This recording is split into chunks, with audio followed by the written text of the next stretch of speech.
Hello, everyone. Welcome back to the Docsaab's Diary. And today I am going to teach you a simpler way to get a handle on health topics. We are diving into something pretty interesting for basic thyroid evolution. It's a concept called the 9 square game to evaluate a thyroid patient. Our goal here is to unpack how this framework help make sense of different thyroid conditions. Sometimes diagnostic tools and lab results can seem really overwhelming, but if you understand the basic logic behind a framework like this one, it makes health information much more accessible and it really empowers you. So the heart of this 9 square game is really one specific hormone, TSH, thyroid stimulating hormones, and other important hormones, free T3 and T4. And this framework, TSH levels and free T3 and T4 are basically put into three simple boxes: low, normal, and high. That's the foundation, the starting point for figuring out what might be going on with the thyroid using this system. So obviously not a real board game with like dice and pieces. It's more like a mental map, a way to interpret those TSH, T3 and T4 results. So this structure, this game, it helps differentiate between nine specific thyroid conditions. So let's unpack those nine thyroid conditions. So first up, well, you have got euthyroid. That's basically normal thyroid function. Things are working as expected. Normal TSH, normal T3, and normal T4, and the normal function of the thyroid. Then primary hypothyroid. Hypo means underactive. Here the TSH is usually high. High TSH because the brain's trying to push a sluggish thyroid. The pituitary gland is shouting louder, telling the thyroid to work harder, and the free T3 and T4 is usually low. And the opposite is primary hyperthyroid. Hyper means overactive. In this case, the TSH is typically low. Low TSH because the thyroid is doing too much on its own. So brain dials back the signal. So THS production gets suppressed, and the other side, free T3 and T4 are high.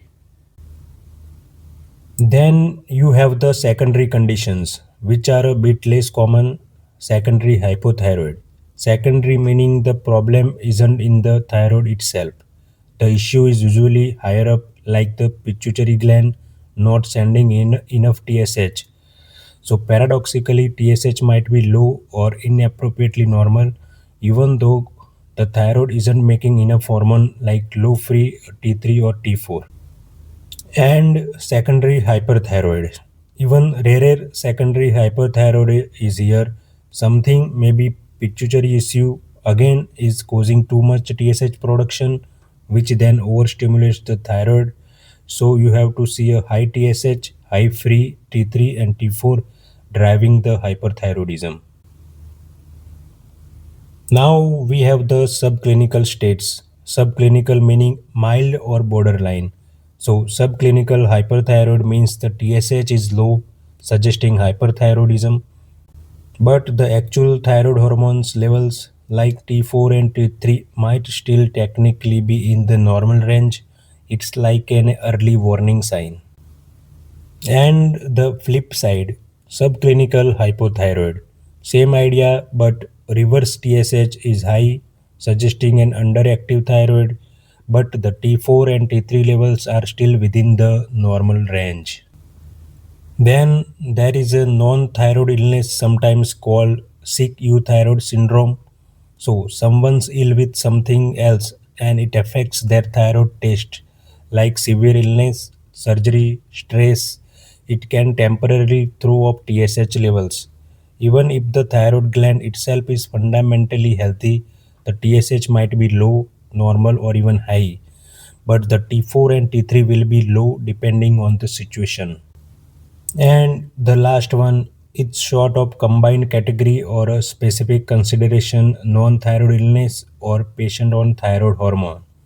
So accounting for medication, if someone's taking thyroid hormone replacement like levothyroxine for hypothyroidism, their TSH level will obviously affected by the medication dose. Or again, it could be a non-thyroid illness. impacting the result. It's about considering those external factors.